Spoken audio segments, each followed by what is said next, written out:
இதுக்கு இல்லையா அங்கே ஒரு எண்டு?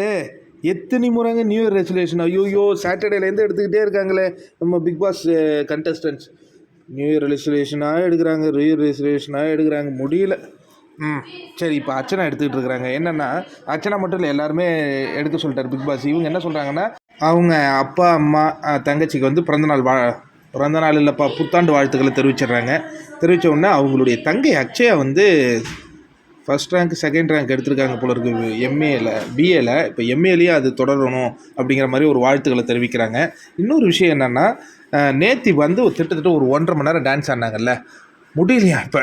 ஐயோ இங்கே வலிக்குது அங்கே வலிக்குது. அதனால் இதான் அவங்களுடைய நியூ இயர் ரெசல்யூஷனே என்னென்னா, உடம்பையும் மைண்டையும் ஸ்ட்ராங் பண்ண போகிறாங்க. அதுக்கான பயிற்சியில் இறங்க போகிறாங்க. அப்போ யோகா கிளாஸும் ஜிம்முக்கும் போக போகிறாங்க அர்ச்சனா அப்படிங்கிறது நமக்கு இதுலேருந்து தெரியுது. இன்னொரு விஷயம், முக்கியமான ஒரு விஷயம் சொன்னாங்கங்க. அதாவது இதுவரையும் நிறைய பேர் என்ன அழுத அர்ச்சனா தானே சொல்கிறீங்க, இதுக்கப்புறம் அந்த ஃபன் அர்ச்சனாவை பார்ப்பீங்கங்க, தெரிக்க விட போகிறேன் அப்படிங்கிற மாதிரி சொல்லிட்டு இருந்தாங்க.